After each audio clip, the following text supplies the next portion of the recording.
ওরা আমার ছেলেটাকে কত কষ্ট দিয়ে মেরেছে, ওরা যদি আমার ছেলেটাকে গুলি করে মারতো তবু তো আমার কিছু মনে হতো না। যে গায়ে আমি কোনোদিন কাউকে হাত দিতে দিই নাই, জোর গায়ে দাগ হবে, সেই গাটাকে ও তো কত কত বিক্ষত করে নিয়ে গেছে।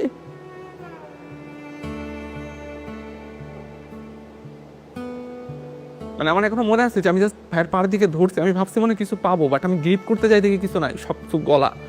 জাস্ট হাত দিতে যাই হচ্ছে আমি জাস্ট গ্রিপ করতে পারছি, এত ওয়েট বাট কোনো কিছু নাই, সব কিছু একদম পুরো বডি গলে গেছে।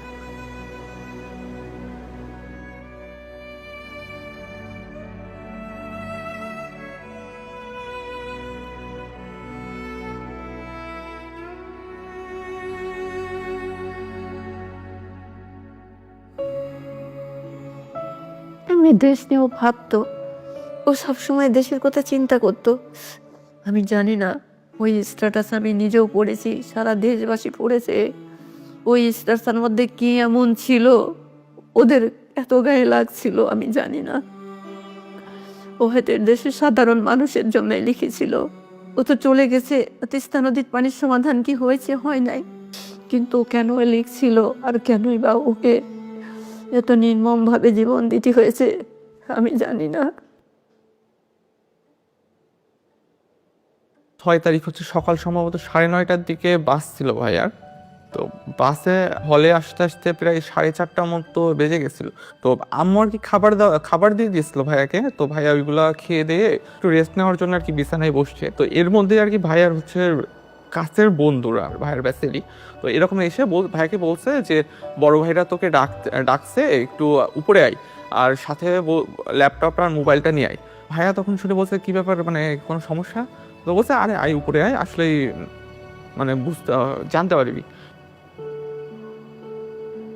তাকে মেনলি ডেকে নেয়, সে আমাদের ইন্ডিয়া বাংলাদেশের যে ডিপ্লোম্যাটিক সম্পর্ক ফেনী নদী নিয়ে মেনলি একটা পোস্ট করে, যেটা ছাত্রলীগের তখনকার যারা নেতাকর্মীরা ছিল তাদের এটা খুব গায়ে লাগে।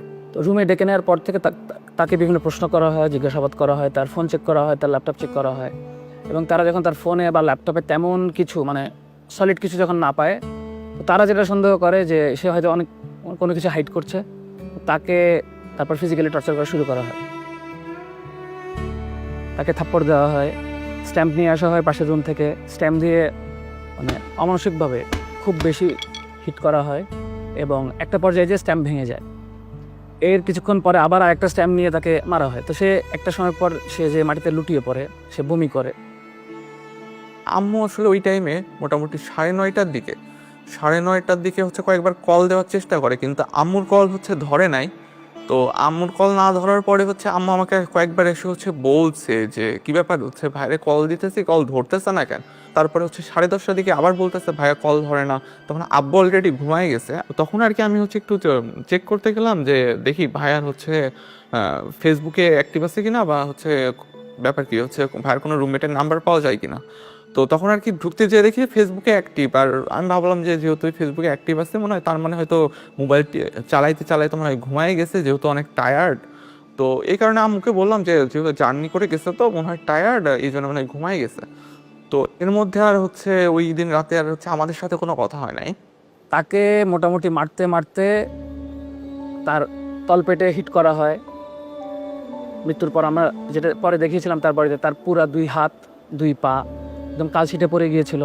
তাকে শরীরে এমন কোনো জায়গা নেই যেখানে তাকে হিট করা হয় না। একটা পর্যায় পর সে যখন একদম খুব বমি করে ফেলে, তাকে ওয়াশরুমে নিয়ে ওয়াশ করা হয়, এরপর আবার রুমে নিয়ে মারা হয়। এই মারের মাঝখানে সে আমাদের যারা ব্যাচমেট ছিল, যাদেরকে সে চিনত, ইভেন তার রুমমেটও ছিল এর মধ্যে, তাদেরকে বিভিন্নভাবে রিকোয়েস্ট করে এবং কনভিন্স করার চেষ্টা করে যে সে আসলে কোনোভাবে কোনো কিছুর সাথে জড়িত না। পরিস্থিতি যখন খুব বেশি খারাপ হয়ে যায়, তারা ফাহাদকে ওয়াশ করে 2011 থেকে 2005 নাম্বার রুমে নিয়ে যায় চ্যাংদোলা করে। 2005-এ নেওয়ার পর তারা ছাত্রলীগের তখনকার নেতাকর্মীরা ঠিক করে যে তাকে যে করেই হোক মানে ডাক্তারের কাছে বা মেডিকেলে নিতে হবে। আবরারকে অ্যারেস্ট করার জন্য তখন অলরেডি পুলিশকে বলে দেওয়া হয়েছিল এবং পুলিশ গেটের বাইরে ওয়েট করছিল। কিন্তু পুলিশকে এই জন্যই তুলে দেওয়া যাচ্ছিল না, কারণ পুলিশ তখন বলেছিল যে হেঁটে যদি আবরার না আসতে পারে তাহলে তারা তাকে রিসিভ করবে না, কারণ তার দায় নিবে না। তারপর যদি কোনো সমস্যা হয় এটার দায় সে নিবে, তারা নিবে না। ফাহাদকে যখন 2005-এ নিয়ে আসা হয় তার আগেই ম্যাক্সিমাম যারা তাকে বেশি মেরেছিল তারা অলরেডি নিচে নেমে যায়, কারণ তারাও দেখছিল যে তার আসলে অবস্থাটা খুব ক্রিটিক্যাল। তখন আমাদের ব্যাচেরই কিছু যারা ছাত্রলীগ করতো তারাই এবং এক ব্যাচ সিনিয়র যারা ছিল এরাই বেশি মানে তাকে নিয়ে তখন হসপিটালে নেওয়া না নেওয়া এই কাজগুলো তখন চলছিল।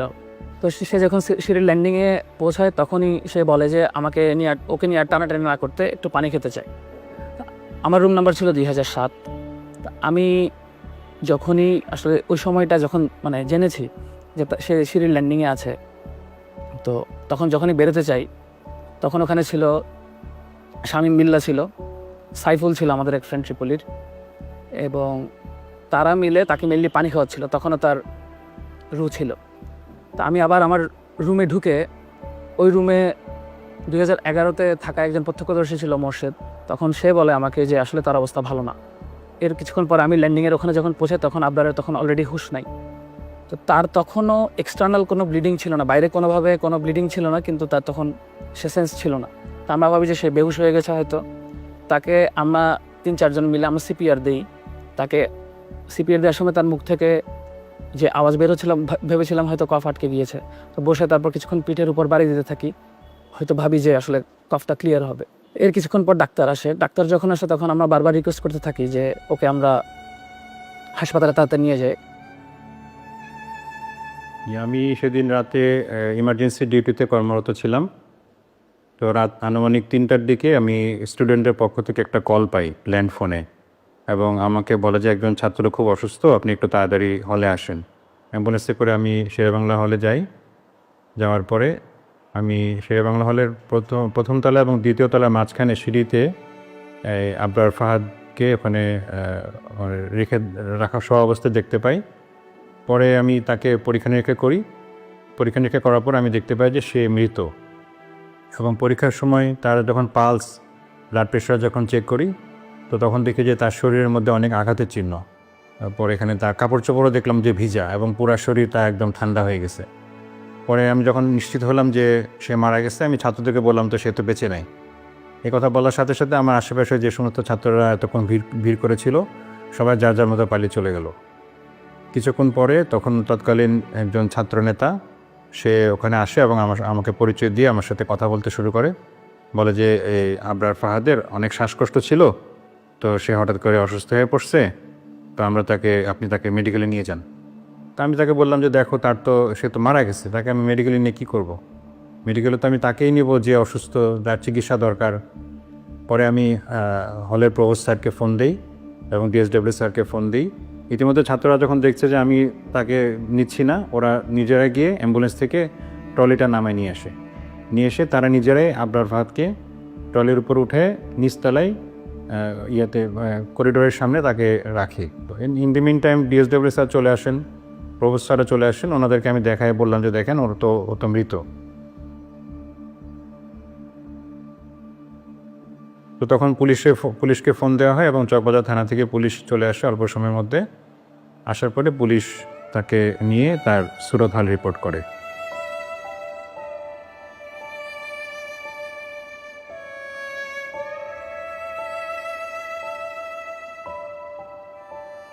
যেখানে একজন ডাক্তার এতটুকু মেরুদণ্ড দেখাইতে পারছে, সেখানে আমাদের ডিএসডব্লিউ স্যার তখন রুম থেকে বের হয়ে গেছেন স্টুডেন্টের কথা না শুনে, শুধুমাত্র ওই খুনিদের কথা শোনার জন্য।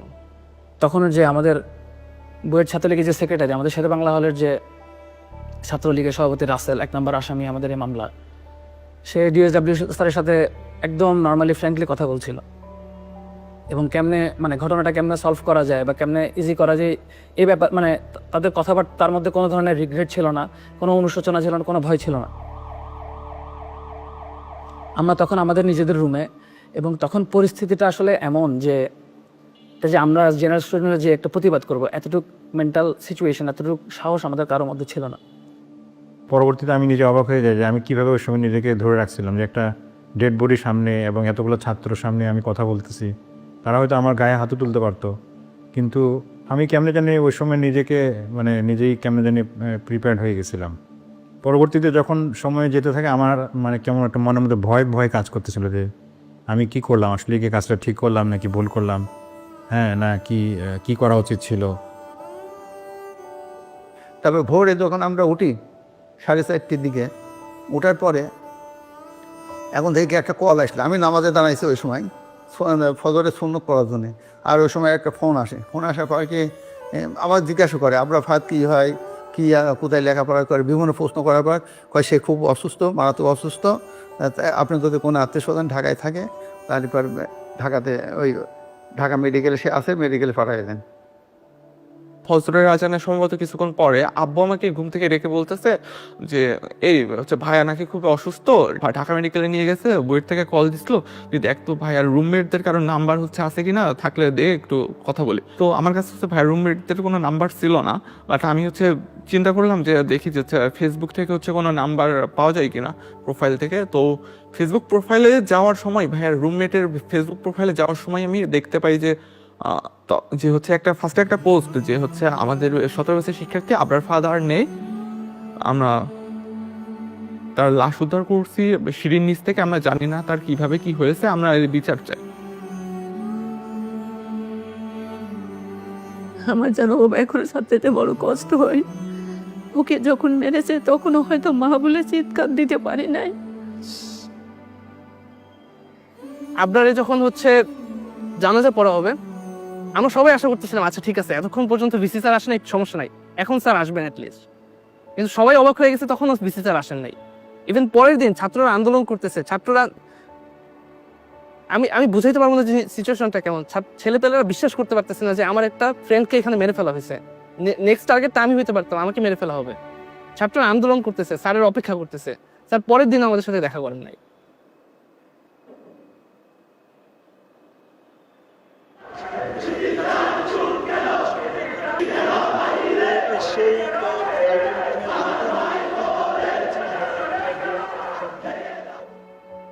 ইভেন আমরা একটা মিটিং করি ভিসি স্যারের সাথে তখন 11 অক্টোবর। ওই মিটিংটা হচ্ছে সব মিডিয়াও প্রচার করছে। মিটিংয়ের সময় আমরা ভিসি স্যারকে জিজ্ঞেস করি যে স্যার আচ্ছা ঠিক আছে, আপনি মেনে নিচ্ছেন যে ছাত্র রাজনীতি আপনি নিষিদ্ধ করবেন, ঠিক আছে আমরা মেনে নিতেছি, কিন্তু এটা কি চিরস্থায়ী হবে? তখন ওনার উত্তর ছিল যে চিরস্থায়ী তো তুমিও না আমিও না। একটা ছেলে মারা গেছে, তখন উনি এই কনফিডেন্সটা বা এইটুকু চেতনা তার মধ্যে জাগ্রত হয় না যে সে বলবে না আমি চেষ্টা করবো, আমি যতদিন আছি এই জায়গায় আমি কখনোই ছাত্র রাজনীতি ঢুকতে দেবো না।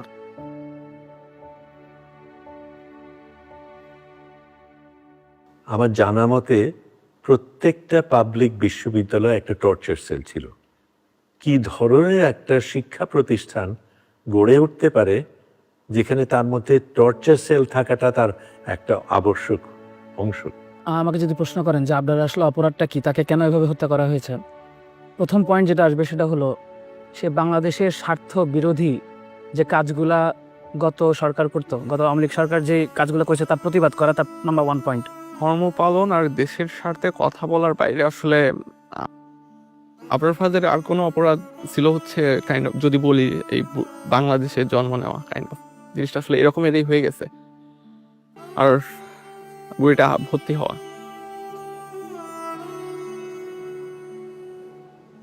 ছাত্রলীগের যেই যেই ক্যারেক্টারিস্টিক্স ছিল সেটা হলো তাদের মতের বিরুদ্ধে যাওয়া যাবে না, এবং কেউ যদি তাদের মতের বিরুদ্ধে যায় তাদেরকে বিভিন্ন রকম করে ট্যাগিং করা হতো, এবং তাদের সবচেয়ে প্রিয় ট্যাগিং ছিল শিবির ট্যাগিং। ছাত্রলীগ আসলে আবরারকে শিবির ট্যাগ দিয়ে তাকে হত্যা করার একটা এক্সকিউজ পায় এবং তাকে শেষ পর্যন্ত হত্যা করে। ভাইয়ার মাধ্যমে জানতে পারবে যে আমাদের ইন্ডিয়ার যে বঞ্চনা, শোষণ বঞ্চনার কারণে আমাদের যে দেশের যে স্বাধীনতা বা সার্বভৌমত্ব কতটুকু ছিল এটা দেশের মানুষ জানতে পারছে। আর আশা করি যে ভবিষ্যতে দেশের মানুষ এই ব্যাপারটা নিয়ে সচেতন হবে। ভারতীয় আধিপত্যবাদের যেই রোলটা প্লে করতো আওয়ামী লীগ, এটা যারাই এক্সপোজ করতো বা যারা এটাই পাবলিকলি এক্সপ্রেস করতো, এটা আওয়ামী লীগের আসলে সহ্য হতো না। তো রুট লেভেলে ছাত্রলীগকে দিয়েই যারা এরকম প্রতিবাদ করতো তাদের শাস্তা করা হতো, এবং আমি মনে করি আবরারের যে হত্যাকাণ্ড এটা এরকমই একটা শাস্তা। আবরার ফাহাদ আর জুলাই দুইটা আসলে ওতপ্রোতভাবে জড়িত, কারণ আবরার ফাহাদে আমাদেরকে পথ দেখাইছে যে মানে আমাদের পথ দেখাইছে বলতে আমরা যারা সবসময় মনে করছি যে আমার কাছ তো পড়াশোনা করা, রাষ্ট্র কি করবে, পররাষ্ট্রনীতি কি হবে, ইন্ডিয়ার সাথে আমার কি সম্পর্ক হবে, এগুলো নিয়ে আমি মাথা ঘামে কি করবো, এগুলো তো রাজনৈতিক দলদের বিষয়। তো ওই জায়গা থেকে আবরার ফাহাদ আমাদের একটা বড় একটা অংশের জন্য সে পথ প্রদর্শক ছিল।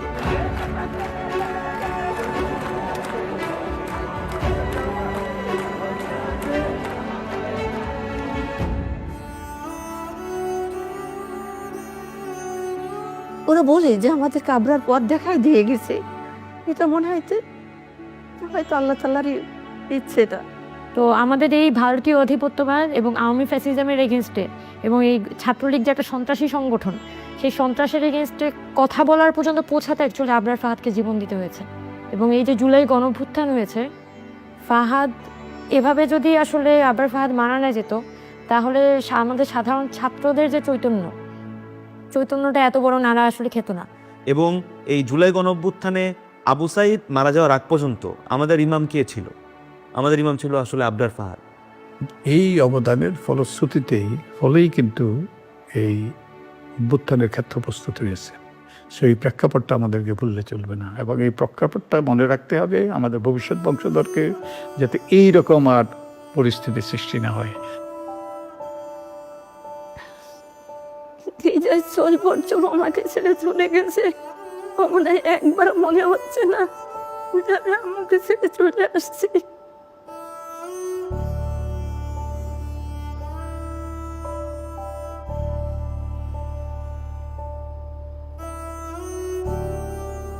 আবরার ফাহাদকে স্বাধীনতা পদক দেওয়া হয়েছে, এটা তো গুরুত্বপূর্ণ জিনিস। স্বাধীনতা পদক আমাদের সর্বোচ্চ পদক নাগরিকের জন্য।